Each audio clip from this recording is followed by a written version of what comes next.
Buenos días. Buenos días. Muchas gracias por estar aquí. Soy Ignacio González Belrey y me toca ocupar en esta mesa la posición de presentador barra moderador en su caso, ¿no? Como presentador, pues soy el mediador entre la ponente y su ponencia y el público, ¿no? Y en esa mediación, el primer acto obvio es agradecer. Agradezco en nombre de todo el público, agradezco a Enar que esté aquí con nosotros, el esfuerzo que ha hecho por preparar esta ponencia y exponerla y el viaje que ha hecho desde nuestra querida vecina León. Agradezco en nombre de Enar también pues, a todo el público que estéis aquí un día de verano muy asturiano, a estas horas, algunos anoche, bueno, pues quizá dificultó su presencia perfectamente lúcida hoy. Muchas gracias. Gracias a Alba por organizar, dirigir y coordinar también esta primera escuela, al Sindicato de Comisiones Obreras por patrocinarlo, a la Universidad de Oviedo por acogernos, a mí mismo por estar aquí como presentador. Gracias a todos, gracias a todas, en nombre de todos y en nombre de todas. Bueno, Enar Álvarez es catedrática de Derecho del Trabajo y de la Seguridad Social en la Universidad de León. Además, bueno, en el ámbito universitario los profesores somos un poco adolescentes perpetuos, ¿no? Por varios motivos. Uno, porque siempre tenemos la edad juvenil de los alumnos a los que damos clase.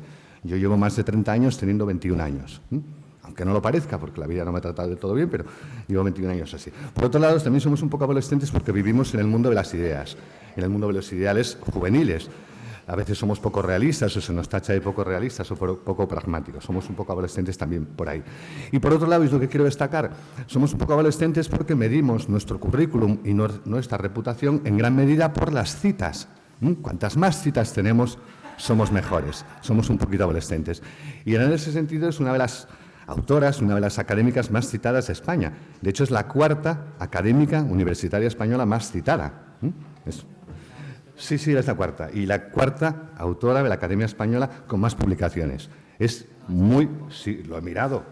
Lo he mirado en Dialnet. Son datos. Bueno, puede mentir. Es una autora prolífica, ha escrito muchísimo de muchas cosas y muy bien. Está en el top. Es una muy creativa investigadora. Sus líneas de investigación, también me interesa decirlo, también las he sacado de la web de la Universidad de León, no son mentira. Dice sus líneas de investigación. Precariedad laboral, impacto de la digitalización y la inteligencia artificial en el mundo laboral, consecuencias del cambio climático en el trabajo, empleos verdes, lucha contra la exclusión laboral, protección social, plataformas de trabajo, protección de datos de las personas trabajadoras, ciberseguridad en el trabajo, puntos suspensivos. Los temas, como podéis ver fácilmente, son temas disruptivos, ¿no? O temas de vanguardia, o temas de futuro. Enar es una estudiosa que está ahí, en la vanguardia, y además es una estudiosa muy comprometida, no está solo en el mundo de las ideas, incluso personalmente es una mujer muy comprometida con su trabajo, ¿no? Hace poco leía un texto de Javier Fernández en el que decía más o menos que las ideas dicen cómo queremos ser, pero nuestro compromiso dice cómo somos, ¿no? Y en ese sentido, Enar es una mujer muy comprometida. También, por último, una pequeña anécdota referida al tema. Enar Álvarez Cuesta, que es ella, sus iniciales, el acrónimo de sus iniciales sería HAC.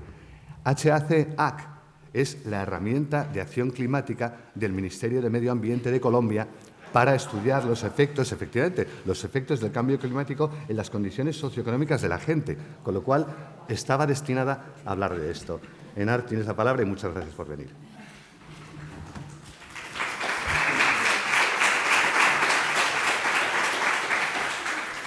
Muchas gracias, profesor González del Rey. Yo me voy a quedar entonces, que tengo 25, 21 no me atrevo, pero 25 me los quedo.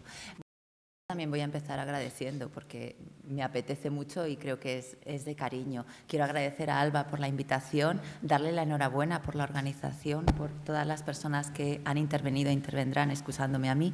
Quiero agradecer también a Comisiones Obreras por la financiación y el patrocinio y a todos vosotros y vosotras por estar aquí a estas horas con un tiempo estupendo e increíble. Yo me quiero quedar aquí, la verdad. Claro, voy a llevar un poco la contraria que me ha presentado, pero primero voy a citarle, ¿no?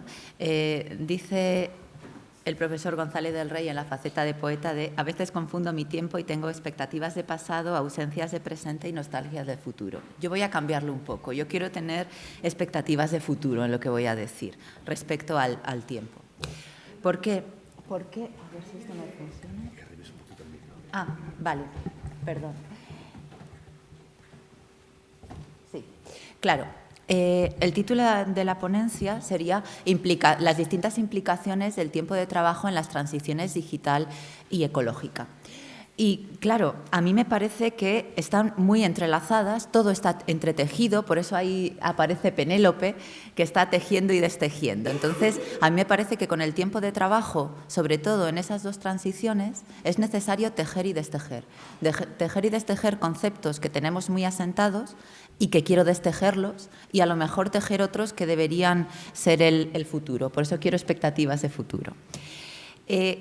Parto de una idea central, que es que las transiciones digital y ecológica, pese a lo que se ha dicho que son gemelas y que van por el mismo camino, no van por el mismo camino.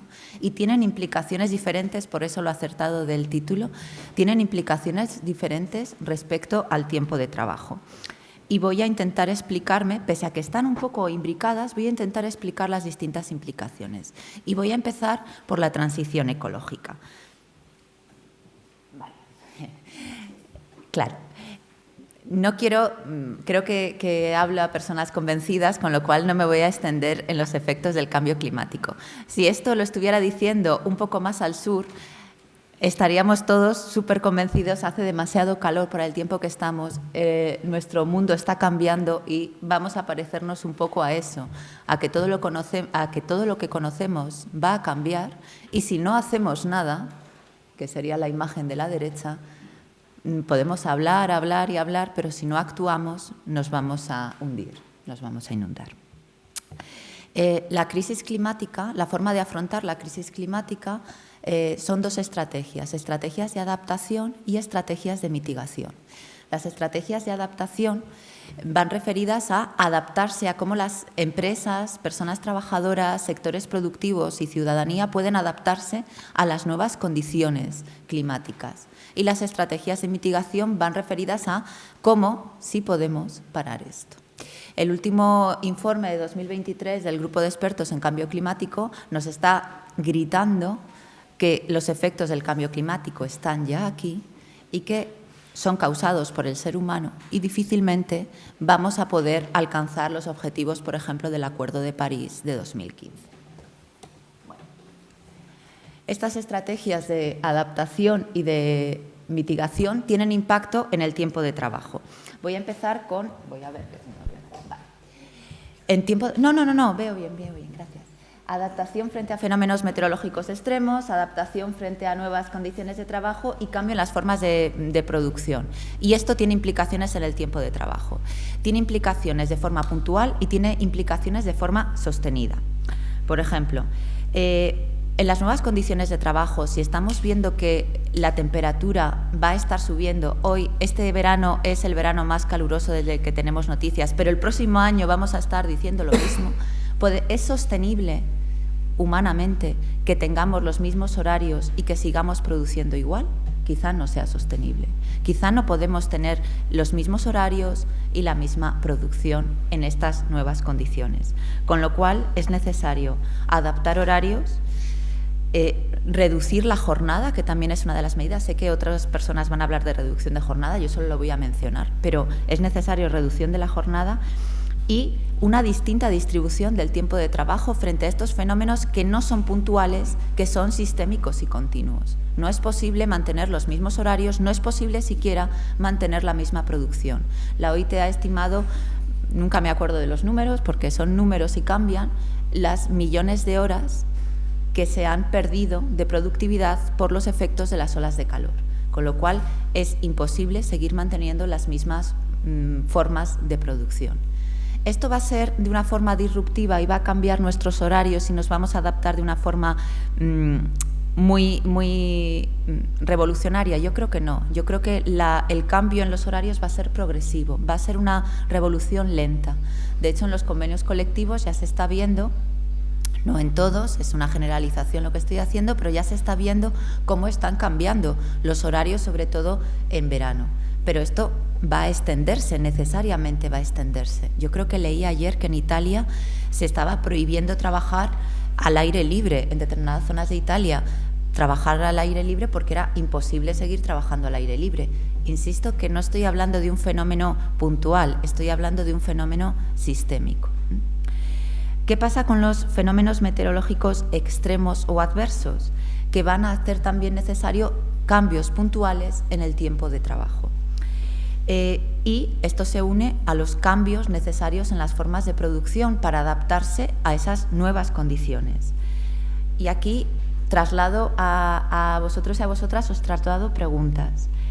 Si las empresas tienen que cambiar la forma de producción y ya no vamos a poder seguir manteniendo nuestra jornada y nuestro horario de trabajo, ¿hacia qué vamos a evolucionar? ¿Hacia una jornada continua o hacia una jornada partida? Y las implicaciones son diferentes, porque si es jornada partida, tiene implicaciones muy directas con la conciliación de la vida laboral, personal y familiar. ¿Vamos a ir a más contratos a tiempo parcial? Lo digo delante de uno de los mayores expertos en contratos a tiempo parcial. ¿Vamos a tener más contratos a tiempo parcial? Porque, claro, ya no vamos a poder estar trabajando toda una jornada a lo mejor de 8 horas. A lo mejor van a ser momentos puntuales. ¿Vamos a tener más contratos a tiempo parcial? Voy a volver a mencionar los contratos a tiempo parcial luego. ¿Vamos a ir a una distribución muchísimo más irregular en función de qué temperatura haga hoy? Entonces, si hoy hace mucho calor, entonces no trabajo de 3 a 4 y si hace un tiempo maravilloso como el de hoy, sí puedo trabajar de 3 a 4. Vamos a una distribución mucho más irregular por este motivo. ¿Se van a incrementar las horas extraordinarias o no? Me mojo en alguna cosa. Las horas extraordinarias van a incrementarse. ¿Por qué? Porque es un mecanismo de flexibilización en manos de la empresa que puede decir, hoy que parece que pueden trabajar, voy a poner horas extras. Ya se las compensaré con tiempo de descanso cuando sea imposible trabajar. Por lo tanto, creo que las horas extraordinarias van a crecer. ¿El trabajo a turnos va a cambiar tal y como lo conocemos? Porque, claro, a lo mejor no se puede mantener un turno de 8 a 3 que la gente salga a las 3 de la tarde. O que entre a las 3 de la tarde. ¿Se va a incrementar el trabajo nocturno? Porque va a ser cuando se pueda trabajar. Con todas las implicaciones para la salud que tiene el trabajo nocturno. Siempre que estoy contando esto, me parece que estoy deprimiendo a la gente. Yo lo siento, pero es lo que quiero decir. Claro. Y también me encanta esa imagen porque respecto al tiempo sí me parece que hay una idea transversal, quizá debería haberlo dicho al principio, hay una idea transversal que es que no tenemos tiempo para nada. No sé si tenemos tiempo para trabajar, pero desde luego no tenemos tiempo para vivir. Con lo cual, cuando se habla de tiempo de trabajo, queda subyacente y queda en el subterráneo lo de no tengo tiempo para hacer todo lo que quiero hacer. Y con las nuevas condiciones que necesitamos adaptarnos a ellas, ya me he cargado algo, vale, no pasa nada. Otra de las ideas respecto al tiempo de trabajo es que el tiempo de trabajo se expande, se derrite. Es la obra de Dalí, pero yo la traigo aquí porque el tiempo de trabajo lo va a absorber todo, sobre todo lo va a absorber en materia de transición digital, pero también en cuanto a transición climática, porque si estoy diciendo que va a haber contratos a tiempo parcial, pero va a haber más horas complementarias, más horas extraordinarias y una distribución más irregular, al final todo es tiempo de trabajo. No voy a saber cuándo voy a descansar y no lo voy a saber en un plazo breve de tiempo. Respecto a las estrategias de adaptación frente a fenómenos meteorológicos extremos, que en este caso ya son de forma puntual, ahí aparece una serie de normativa que ya empieza a hablar que en materia de prevención de riesgos laborales se tiene que tener en cuenta los riesgos climáticos, y menciono también que se está elaborando o se debería estar elaborando un reglamento sobre riesgos climáticos en el trabajo, y tenemos determinada normativa ya en vigor. Esta está prevista, yo creo, para las olas de calor, y la que voy a mencionar más tarde está prevista para otros fenómenos meteorológicos adversos. ¿Por qué hablo de prevención de riesgos y olas de calor? Porque afecta al tiempo de trabajo. Lo que está diciendo esta reforma del Real Decreto de Ley 4/2023, que tiene un título súper largo de guerra de Ucrania y demás, dice: las empresas están obligadas a evaluar los riesgos por temperaturas extremas. Están obligadas a evaluarlos y a adoptar medidas para prevenirlos.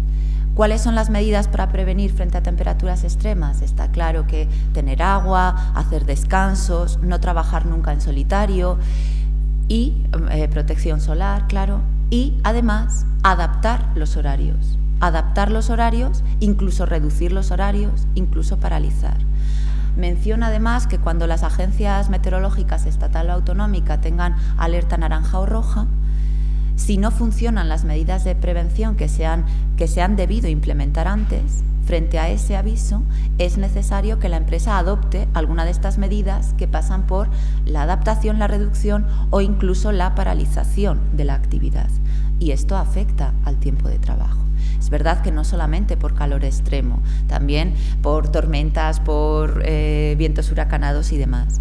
El problema es que respecto al calor extremo, muchas veces no lo consideramos un fenómeno meteorológico extremo. Hace mucho calor, hay una ola de calor, pero ¿eso me permite paralizar la actividad productiva si entra en riesgo mi salud? ¿Eso me permite solicitar una adaptación? El problema es cómo se configuran las olas de calor. Tenemos también el Real Decreto Ley 8/2024 a resultas de la Dana de Valencia. Esa es una imagen de la Dana de Valencia que incorpora los permisos climáticos, que como sabéis son 4 días, hasta un máximo de 4 días retribuidos, y no se puede hacer teletrabajo cuando haya una imposibilidad de la persona trabajadora de acudir al centro de trabajo o por riesgo grave inminente, catástrofe. Claro, y lo que yo me planteo es, ¿está previsto o están pensando en yo no puedo llegar al trabajo porque, claro, así está mi calle, o hay una gran nevada y no puedo llegar al trabajo, pero si hay 45 grados al sol y yo voy andando, ¿puedo llegar al trabajo? Claro, me vais a decir, bueno, coge transporte público, pero a lo mejor no hay, coge coche, a lo mejor no tengo. Es decir, por olas de calor, ¿es posible un permiso climático? Esa es la pregunta que lanzo para el futuro debate. Yo tengo mi idea, y mi idea es que es muy difícil justificar ese permiso climático por una ola de calor, por la imposibilidad de llegar y cómo se configura ese riesgo grave e inminente con una ola de calor. Entonces me parece que ahí hay algo que me provoca inseguridad jurídica. Y tengo también derechos de información a la representación de las personas trabajadoras sobre las medidas de actuación frente a fenómenos meteorológicos adversos que no extremos, con lo cual yo creo que el radio de actuación es mucho más grande. Este derecho de información, que yo creo que existía antes, lógicamente, por la conexión con prevención, pero ahora parece que se amplía, parece que es más fácil ejercitarlo, o por lo menos me parece más fácil ejercitarlo. Entiendo que tiene que ser un derecho de información previo, tiene que ser informados cuando establezcan el protocolo frente a fenómenos meteorológicos adversos, no cuando ocurra el fenómeno, que también, sino incluso antes. Y llego a las estrategias de mitigación. Y dentro de las estrategias de mitigación, que lo que tratan es de luchar contra el cambio climático, aquí entro en la transición ecológica, que tiene que ser justa en los términos que contiene la OIT, no dejar a nadie atrás. Y aquí, Miro, por favor, me dices.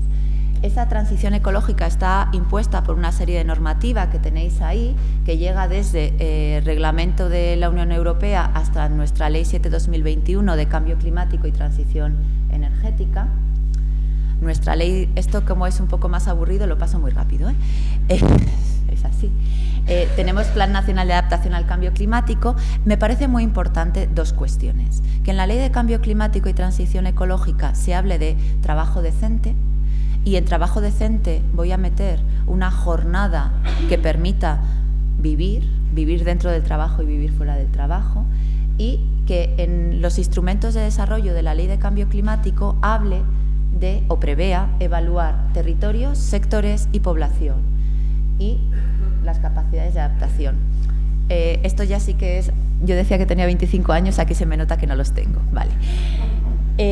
Aparece aquí la estrategia de transición justa, regula la estrategia de transición justa, que tenemos una estrategia de transición justa de 2020, que también incide en la evaluación de territorios, sectores, población, empresas, trabajadores, colectivos vulnerables. Voy a llegar al tiempo de trabajo en algún momento, ¿eh? Y también aparecen los convenios de transición justa.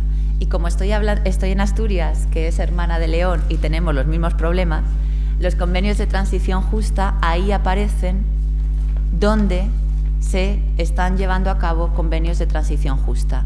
Los territorios más afectados son Asturias y León, punto. Es decir, aquí están los convenios de transición justa que se están negociando y ganamos Asturias, León. Bueno, si pongo Castilla y León y meto Palencia y Burgos con las nucleares también ganamos. Es decir, nuestros territorios son los más afectados por las estrategias de mitigación. Y mi pregunta es, ¿ha sido una transición justa? Hemos visto transición en carbón, transición en térmicas y estamos viendo transición en nucleares. ¿Ha sido una transición justa? Bueno, aquí también, vale. Siempre pongo esta imagen, me gusta mucho porque una de las posibilidades de la transición justa son los empleos verdes. Los empleos verdes, tal y como define la OIT, que habla de empleos verdes que protejan el medio ambiente o por lo menos no lo dañen, y necesaria que sean decentes. Con lo cual, los nuevos empleos que se están creando a resultas de esa transición del carbón, de las térmicas y de las nucleares, no sé si protegen al medio ambiente, pero ¿son decentes? No. Avanzo que no. Y vuelvo al tiempo de trabajo. Con la transición climática estamos empezando a ver supuestos de suspensión, incluso extinción de contratos de trabajo, despidos colectivos por las condiciones climáticas.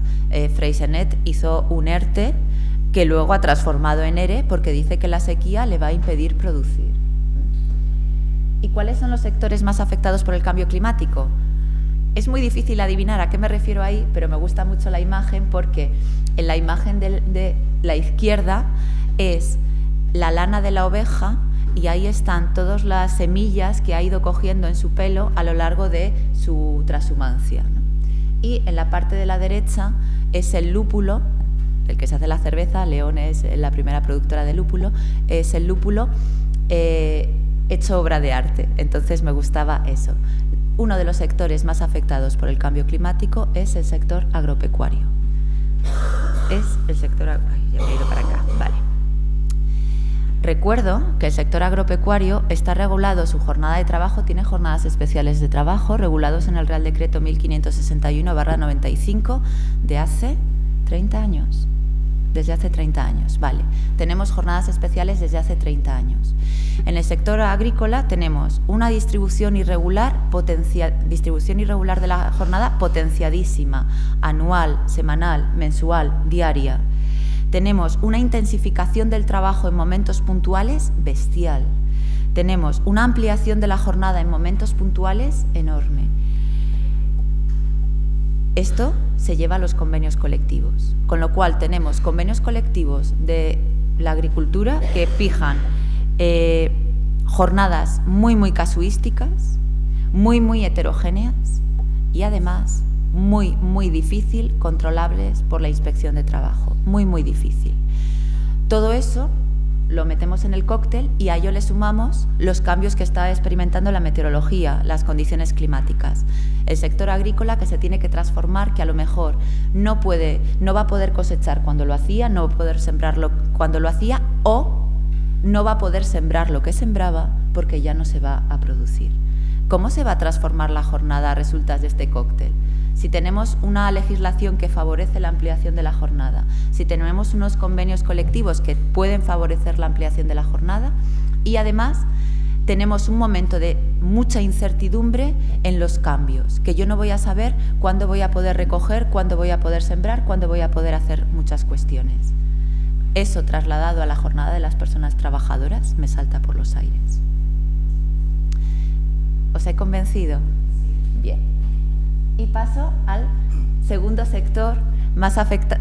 uno de los sectores más ocultos, pero es que lo tengo que traer porque quiero hablar de él, el sector de los cuidados. ¿Qué tiene que ver cuidados con transición ecológica? Mucho. ¿Por qué? Porque la transición ecológica tiene migrantes climáticos. Los migrantes climáticos, ¿dónde trabajan? Las mujeres, ¿dónde trabajan? Pues en el sector de cuidados. ¿El sector de cuidados influye el tiempo de trabajo? De una forma bestial. Los cuidados no profesionales, todo es tiempo de trabajo, todo. Tiempo de trabajo, voy a ponerlo entre comillas, así.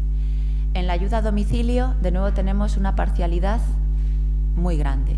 Y a ello se suma en un territorio como Asturias, también en un territorio como León, el cuidado a domicilio, que a lo mejor tengo que ir a un pueblo que está aquí, luego a otro pueblo que está más lejos. Eso todo es tiempo de trabajo, pero desde que yo salgo de mi casa hasta que vuelvo, ¿cómo funciona?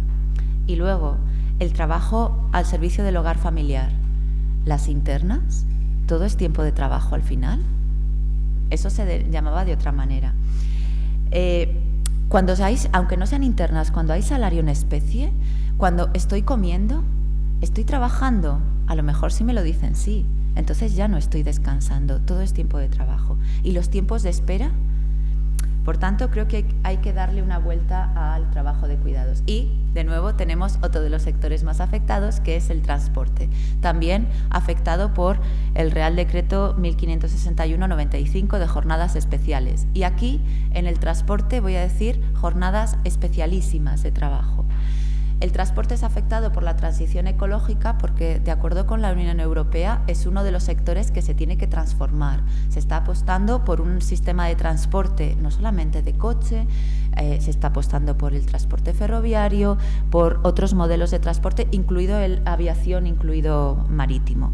Con lo cual, si queremos ir a un transporte de cero emisiones y que proteja el medio ambiente, o por lo menos no lo dañe, ¿no deberíamos ir a unas jornadas de transporte vivibles y que sean decentes para las personas que están trabajando en transporte? Porque tal y como está configurado este Real Decreto de jornadas especialísimas para el transporte, que nos lo llevamos de nuevo hacia el convenio colectivo, es muy difícil hacer un estudio de cuál es la jornada habitual, dependiendo de dónde y qué trabaje. Y a eso se suma que muchos de los transportistas son autónomos. Y entonces ya ahí me volvió a saltar todo. Con lo cual, el transporte necesita una revisión desde el punto de vista del trabajo digno también.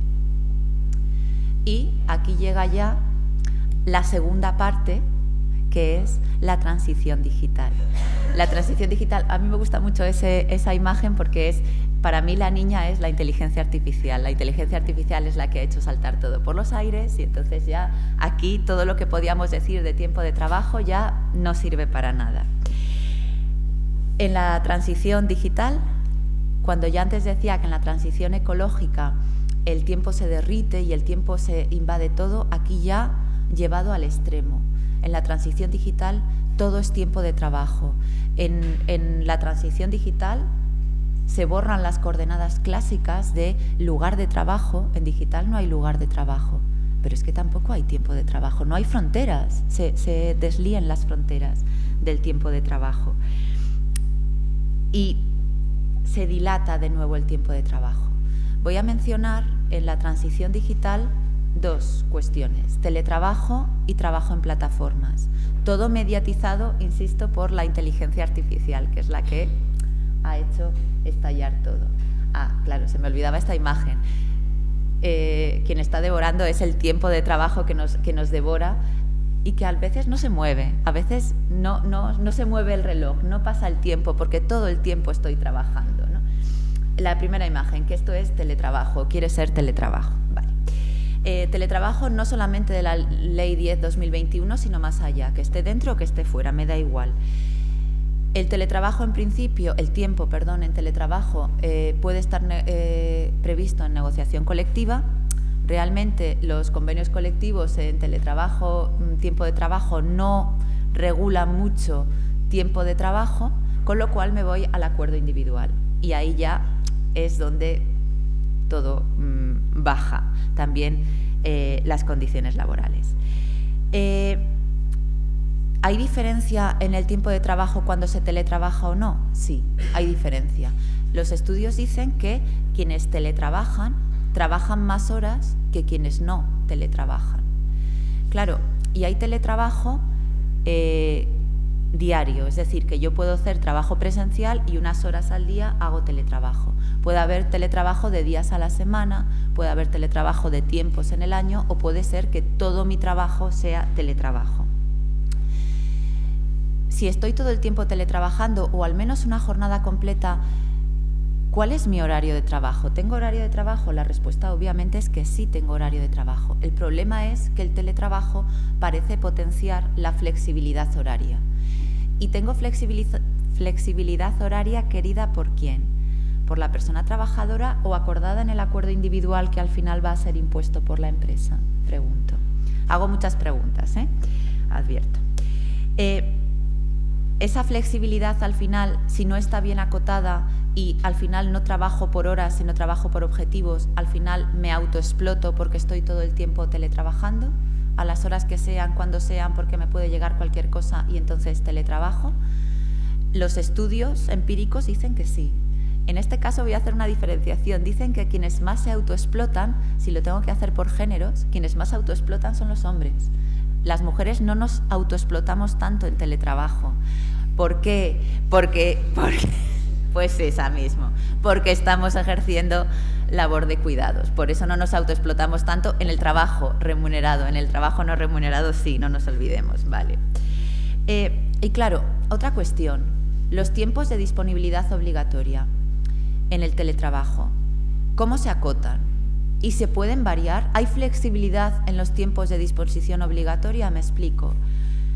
Puede estar fijado que yo de tal hora a tal hora siempre tenga que estar disponible o puede ser que sea variable. ¿Y esa variabilidad quién me la va a marcar? Si no la marca nadie, ¿queda dentro del poder de dirección de la empresa o no? Dentro de mi jornada estoy hablando, esos tiempos de presencia que casan mal con esa flexibilidad que queremos. Y esto es teletrabajo, vale. Y esto es trabajo en plataformas, aunque no lo parezca. Y explico por qué es trabajo en plataformas. Trabajo en plataformas distingo dos, obviamente. Distingo el trabajo en plataformas presencial. Es una artista brasileña, creo que se llama Ana Morín, que lo que hacía era dibujar los trayectos que hacía. Cada uno de ellos es un trayecto que hacía en un día. Entonces ella dibujaba, creo que tejía, bordaba el trayecto que hacía. Y me parece una muy buena imagen para el trabajo en plataformas que se hace de forma presencial. Sobre todo estaba pensando en repartidores, el trabajo que hacen repartiendo. Pero hay un trabajo en plataformas presencial que es muy visual, porque lo vemos, y hay un trabajo en plataformas que es absolutamente invisible y oculto, que a mí es el que me da más miedo, que es el trabajo en plataformas que no necesita trabajo físico, que se hace digitalmente, que se hace a través de la tecnología. Y ese trabajo no lo vemos.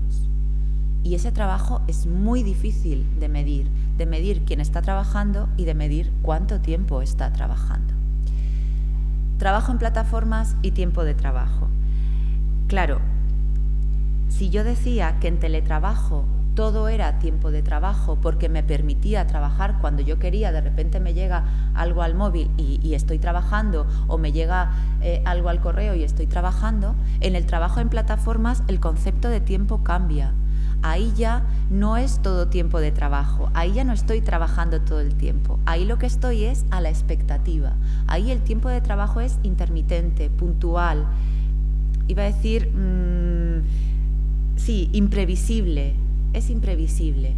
Yo estoy a la expectativa de trabajar si me entra algún trabajo, tanto en el trabajo físico de plataformas como en el trabajo digital. En el trabajo digital estoy conectada buscando trabajo, buscando algún encargo. Pero ese tiempo que yo estoy buscando o que estoy esperando, ¿es tiempo de trabajo o no? ¿Eso se remunera o no se remunera? Porque cambia mucho. Bueno, cambia mucho, obviamente, que cambia mucho. Pero lo que quiero intentar trasladar es que en el trabajo en plataformas, desde el lado de la persona trabajadora, el tiempo de trabajo es imprevisible, a la expectativa, puntual, pero desde el punto de vista de la empresa, el tiempo de trabajo no es tan imprevisible y tan impuntual. La empresa tiene un control férreo y exhaustivo, gracias a la inteligencia artificial, que va a permitir mapear, totalmente cuándo esa persona está trabajando, cuándo es más probable que esa persona esté trabajando, cuánto está trabajando. Es perfectamente posible hacer ese diseño. Con lo cual, el tiempo de trabajo en plataformas para una de las partes está absolutamente en el aire y para otra de las partes está absolutamente controlado. Y recuerda además que ese control es un indicio de laboralidad de acuerdo con el Tribunal Supremo. Yo decía que para las personas trabajadoras en plataformas, el tiempo que yo estoy esperando sin que me llegue nada o el tiempo que estoy buscando a ver si tengo algún encargo, ¿eso es tiempo de trabajo o no? ¿O es ese tertium genus es un tiempo de disponibilidad y se me tiene que pagar como una guardia? ¿Eso es una guardia o es tiempo de trabajo? Claro, si se paga solo el tiempo que efectivamente se trabaja, y esto es una trampa también, Glovo y Just Eat, ¿quién gana más? ¿Los repartidores de Glovo o los de Just Eat?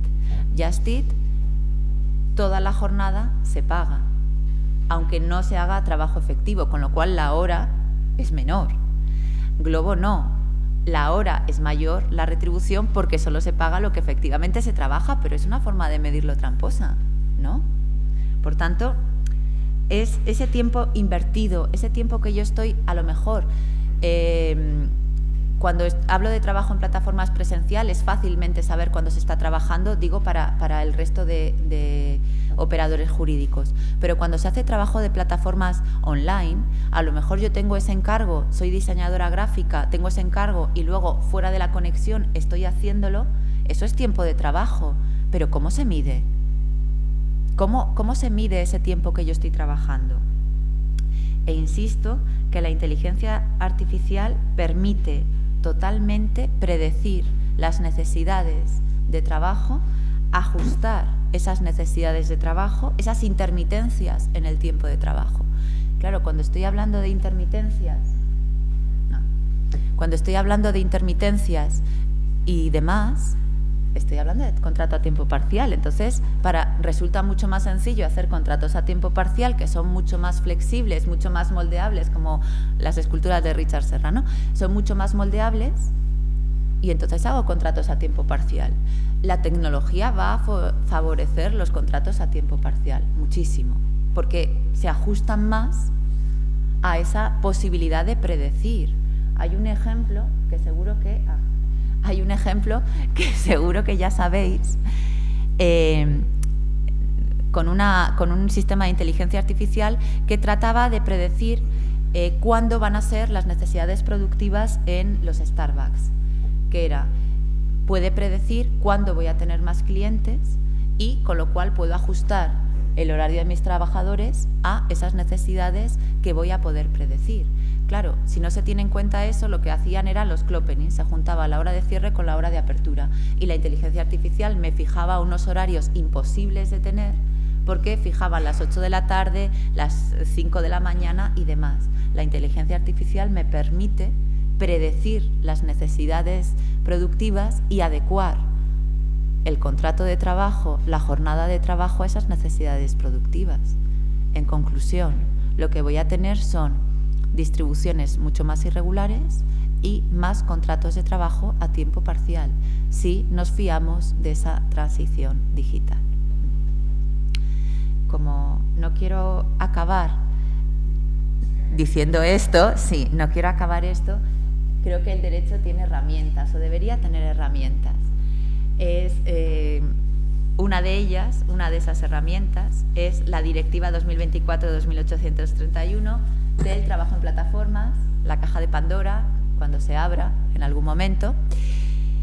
¿Dice algo de tiempo de trabajo la Directiva de plataformas? Bueno, pues habla de cierta flexibilidad. Claro, esa cierta flexibilidad es ilusoria, no hay flexibilidad desde el lado de la persona trabajadora. Desde el lado de la persona trabajadora hay expectativas de trabajo e intermitencias en la solicitud. ¿Hay alguna forma de controlar el tiempo de trabajo en esa directiva? Vamos a ver. Es verdad que habla de dar una información, es verdad que es post, tanto a las autoridades como a los representantes. Es verdad que habla incorpora un deber de transparencia respecto a la duración de la actividad y a las horas semanales que se han trabajado. Pero ¿sobre qué no se informa? ¿Sobre qué no hay esa transparencia? Sobre la distribución de la jornada. La irregularidad de la jornada no es una de las obligaciones que contiene la directiva. Es verdad también que en materia de prevención de riesgos laborales habla de presión indebida que puede venir dada por la inteligencia artificial, por lo que me va a mandar la inteligencia artificial, la aplicación que sea, y también por la disponibilidad perpetua que tengo por si acaso me entra algún pedido o por si acaso puedo llegar a algo más. Es verdad, yo creo, y esto es un deseo de futuro, que los derechos que incorpora respecto a la inteligencia artificial, ese control que otorga a los representantes de las personas trabajadoras, creo que va a hacer que ese control que tienen que ejercer, tienen derecho a ejercer los representantes, va a llevar a que el tiempo de trabajo en plataformas esté más acotado, esté más controlado. Este es un deseo. Creo que puede hacerlo menos irregular y creo que puede hacerlo más causal. Es decir, que ese deber de control de los representantes respecto a los parámetros, reglas y demás de los algoritmos puede hacer que por lo menos se conozca más cuáles son los criterios para asignar tareas, los criterios para asignar tiempos de trabajo, estén más controlado y sea más estable, o por lo menos menos irregular, menos volátil. Esa es mi esperanza, al menos. No sé si seguir hablando, porque estando presente una de las personas que más sabe de esta directiva, creo que no sé si puedo hablar, que el profesor Miranda Boto me corrija. La directiva 2019-1152, si alguna vez se transpone, por favor, si alguna vez se transpone, puede tener la solución. Si en algún momento, en mi caso, llego a comprenderla, yo me veo así, pensando mucho, ¿no? ¿Por qué? Claro, no sé qué es previsible e imprevisible, no tengo muy claro eso, no tengo muy claro la pauta de trabajo traducido en España. Creo que lo que incorpora esta directiva es una obligación de resultado. La obligación de resultado es no de actividad, sino de resultado. Creo que la empresa tiene que ser transparente y que las personas trabajadoras tienen que conocer, tengo que llegar a ese resultado. El problema es que para llegar a ese resultado el camino es muy difícil, o por lo menos a mí el camino me parece muy difícil. La empresa tiene que informar si el patrón es imprevisible y variable, que no sé lo que es todavía, que alguien por favor me lo aclare, cuáles son las horas garantizadas, el salario y las horas y días de referencia. Claro, tiene que comunicarlo, pero no establece, tengo la regulación habitual en España, pero no establece ningún otro límite, no dice nada más. Y si las horas y días de referencia son todos, ya está, yo comunico que son todos. Pues ya está, en cualquier momento te puedo llamar a trabajar porque las horas y días de referencia son todas. Ya he cumplido. Y también es verdad que el trabajador tiene que ser preavisado de las horas y días predeterminadas y si recibe algún encargo sin el preaviso oportuno fuera de esos días puede rechazarlo. Es estupendo, puedo rechazarlo, pero si rechazo el encargo, pierdo el salario. A lo mejor no tengo tanta libertad para rechazar el encargo aunque no me hayan preavisado porque voy a perder el salario o voy a perderlo así, no sé, no me cuadra. Y es verdad que la empresa tiene la obligación de que si quita alguna tarea preavisada, aun y todo tiene que remunerar. Bueno, pues estupendo. Pues el preaviso, que tampoco se fija, corrígeme si me equivoco, el preaviso no se fija. Puedo poner un preaviso muy pequeño, muy mínimo, y entonces, claro, ahí ya no lo voy a incumplir. Puedo adaptar mi preaviso. Entonces, entiendo, creo que puede avanzar, pero creo que es necesario también sumar un poco más esta previsibilidad y hacerla más específica. ¿Por qué? Porque estamos jugando con el trabajo a tiempo parcial, pero creo que también estamos jugando con el trabajo indefinido a prueba. Muy breve, el contrato indefinido con un periodo de prueba muy largo que entonces puedo también volatilizar, ¿no? En fin. No he acabado, perdón, no he acabado. Quiero acabar con las conclusiones. Es broma, por supuesto, encantada, porque he hecho muchas preguntas, encantada de que me preguntéis. Claro, conclusiones. Es que no tenía ninguna imagen que me convenciera mucho con lo que voy a decir. Creo que hay que apostar por la soberanía, porque no iba a poner nada de soberanía, pero soberanía y gobernanza del tiempo de trabajo. Creo que hay que apostar por la soberanía y la gobernanza del tiempo de trabajo.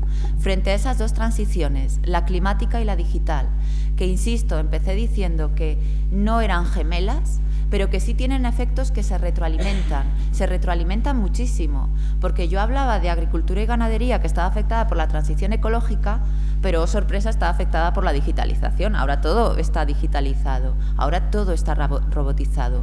El transporte, transición ecológica, impacta la inteligencia artificial y la tecnología de una forma brutal, con lo cual es verdad que tienen implicaciones, que tienen conexiones. Con lo cual, es necesario gobernar el tiempo de trabajo y tenemos que decidir si vamos hacia una mayor seguridad y trazabilidad del tiempo de trabajo o hacia una mayor irregularidad y fragmentación del tiempo de trabajo. Si no gobernamos estas transiciones, vamos hacia esa irregularidad y fragmentación, inestabilidad y trabajo en intermitencias. Y si pudiéramos regularlas y si pudiéramos gobernarlas, creo que podemos ir hacia una jornada de trabajo más reducida, tanto por motivos climáticos como por motivos digitales. Creo que podemos ir hacia unos horarios de trabajo más razonables, tanto desde el punto de vista de la persona trabajadora y su conciliación personal y familiar, pero también desde el punto de vista más razonables de las condiciones meteorológicas y de cuándo se puede trabajar y cuándo no se puede trabajar. Pero todavía no estoy viendo pasos decididos y por la senda de la gobernanza del tiempo de trabajo a día de hoy. Prestando especial atención, además, que es una de las cuestiones que a mí me preocupa, no sé si he logrado trasladarlo, las jornadas especiales, que nos volcamos mucho en la jornada ordinaria, miramos poco a la distribución irregular, amplificadísima en el contrato a tiempo parcial, horas extraordinarias y demás, y no pensamos en las jornadas especialísimas que tienen muchísimos sectores productivos. Y creo que por ahí se nos va a ir escapando esa gobernanza. Y con esto sí termino. Muchísimas gracias por vuestra atención. En este caso he mentido todas las preguntas.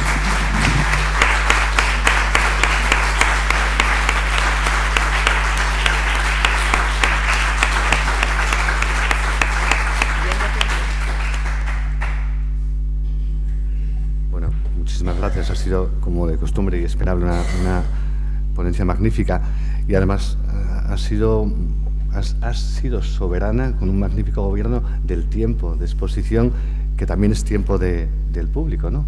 Nos has hecho disfrutar el tiempo justo. Y eso nos deja también margen para debate, preguntas, reflexiones. El tiempo es vuestro. Diego.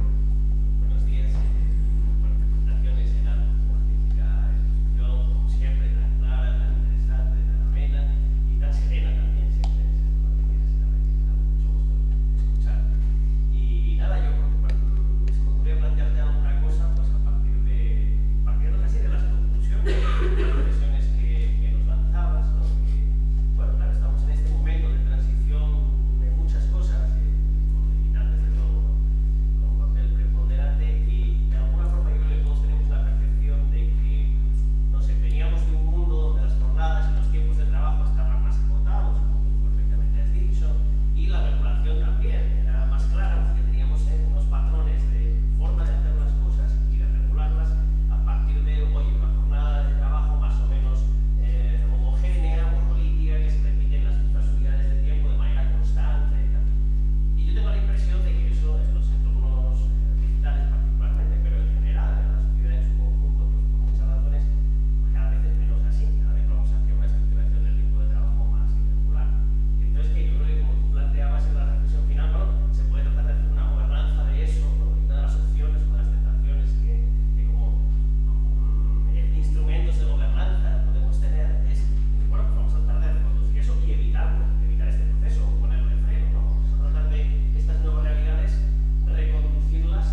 Muchas gracias. Llega una reflexión muy atinada, como siempre. Muy atinada, que quiero decir muchas cosas. Vale, espero entonces a contestar. No, lo que me digáis. Contesto, vale. Vale, pues entonces contesto. Mi corazón me inclina a ser clásica en este caso. O sea, mi corazón me lleva, no sé la cabeza, pero el corazón quiero ser clásica. Y creo que los patrones que tenemos, si realmente responden, y sabes, por supuesto, tú mucho más de la seguridad y salud de las personas trabajadoras, sí, muchísimo más, seguro. Claro, si adoptamos esos patrones de jornada para salvaguardar nuestra salud, cambiar esos patrones me cuesta verlo. Me cuesta verlo. Probablemente tenga que reflexionar mucho más y quiero escucharte mucho más, pero yo creo que sí se pueden adaptar. Creo que sí se pueden adaptar a las nuevas condiciones, por dos motivos. Uno, acudiendo a la propia tecnología. Creo que la tecnología nos permite trazar perfectamente cuándo se está trabajando y cuándo no. Se puede ajustar, se pueden sumar los tiempos de trabajo perfectamente. Eso hay esa transparencia es totalmente transparente para la empresa si quiere hacerlo. Y por otro motivo, porque ya tenemos prestaciones de servicio muy clásicas que no estaban tan acotadas con esa jornada. Es decir, hay muchos trabajos, estaba pensando en los comerciales, por ejemplo, o personas que tienen una libertad horaria en principio muy amplia y que no han generado muchos problemas a la hora de acotar esos tiempos de trabajo. Me podéis contradecir. Entonces, sí creo que se pueden adoptar. Sí me interesa mucho lo de las cargas máximas. Creo que se puede combinar ambas cuestiones, es decir, poner la jornada y ver las cargas máximas. Estoy absolutamente de acuerdo en que se necesita acotar la suma de jornadas, es decir, se tiene que establecer límites máximos por persona y no por trabajo. Estoy absolutamente a favor de que también se limite la jornada de trabajo de las personas trabajadoras autónomas. Creo que se puede hacer, insisto, y creo que se debe hacer. Creo que no es posible que tengamos a los asalariados con límite de jornadas y a los autónomos trabajando 80 horas a la semana. No me parece viable para la salud de esas personas. Estoy siendo un poco utópica, ya lo sé, pero creo que hay que decirlo. Y, claro, ¿es muy difícil medir el tiempo de trabajo que se pasa en plataformas? Absolutamente muy difícil, sobre todo si se hace offline. Pero claro, ¿por qué los trabajadores de plataformas trabajan más horas que los trabajadores de trabajos clásicos? Porque cobran menos. Claro, tienen que trabajar esas horas. Si cobraran más, a lo mejor el binomio tiempo de trabajo-salario puede estar la respuesta. Sé que no he respondido en absoluto a todo lo que has planteado, pero me interesa mucho esa reflexión. Muchas gracias. Me parece que por ahí ya habían pedido la palabra.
Toda la razón, toda la razón. Es decir, todos los sectores están afectados por la transición ecológica y por la digitalización. Y quizá pongamos el foco en los más habituales, que son los que yo he hecho de agricultura y demás. Pero todos los sectores transversalmente están afectados. Y, por supuesto, el de comercio en cambio climático y logística dentro de ese sector por la transición digital, muchísimo.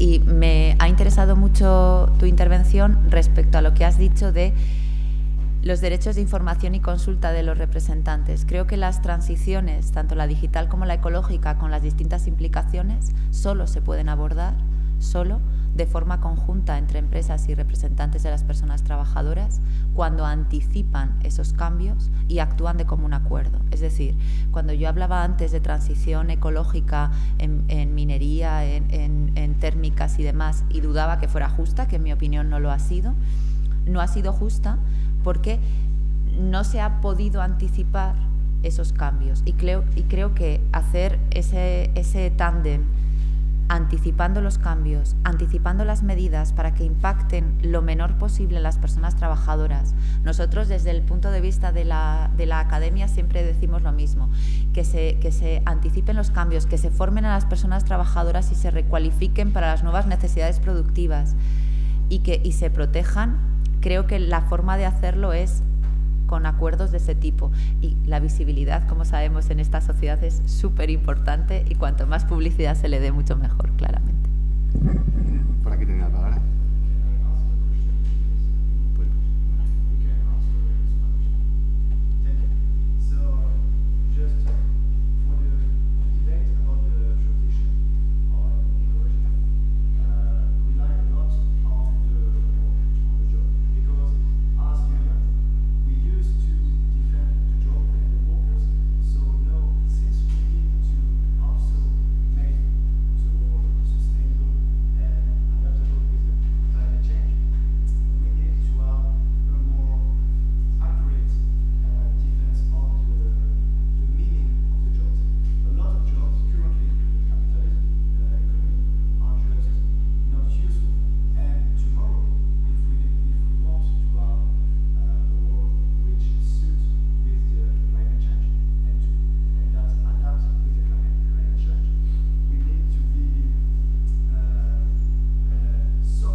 Sí, vale, voy a contestar en castellano si es posible. Vale, gracias.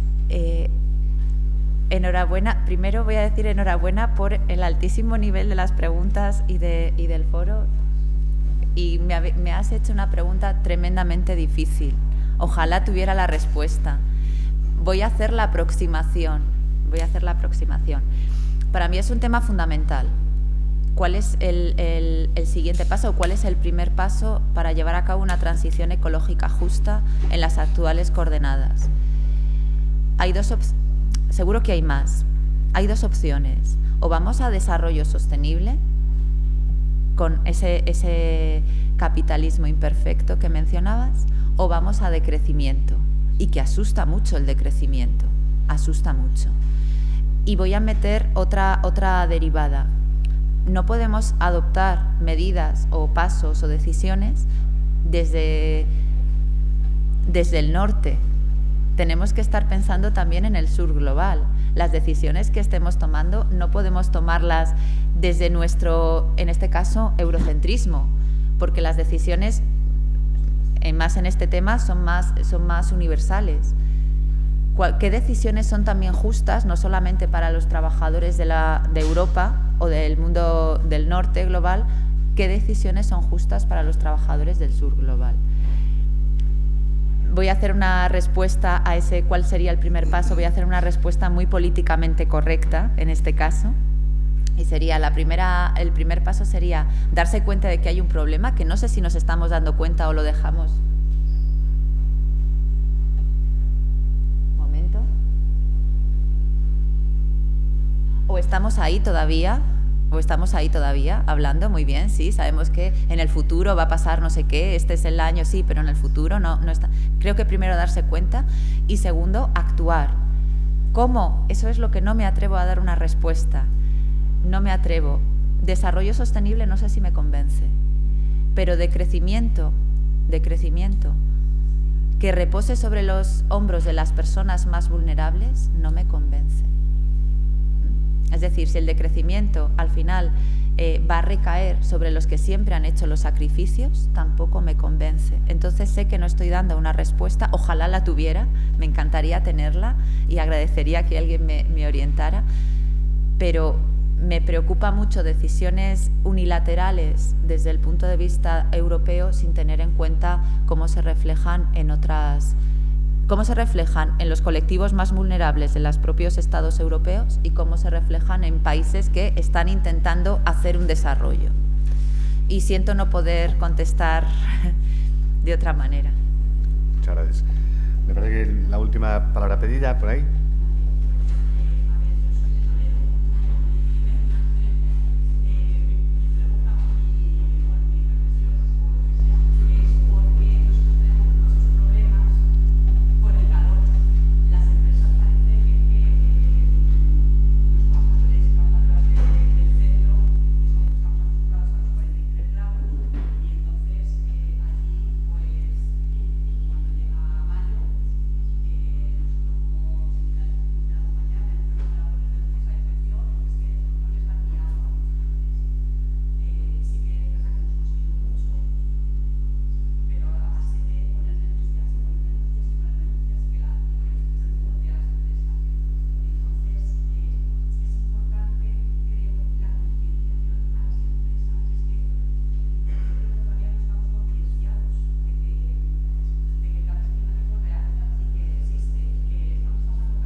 Insisto en la dificultad de las preguntas, ¿eh?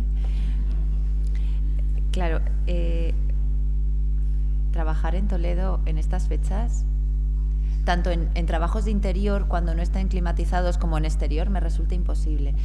Seguro que alguien sabe mucho mejor que yo la afirmación que voy a hacer, que es que el cuerpo humano tarda, creo que son 15 días, en acostumbrarse a las altas temperaturas. Es decir, adaptarnos a una temperatura excesivamente alta no lo hacemos en un día ni en un momento, son 15 días para aclimatarnos. Con lo cual, subida de temperaturas, me estás diciendo mayo, claro, a lo mejor en julio estamos aclimatados, pero en mayo cuando llega, ahí está.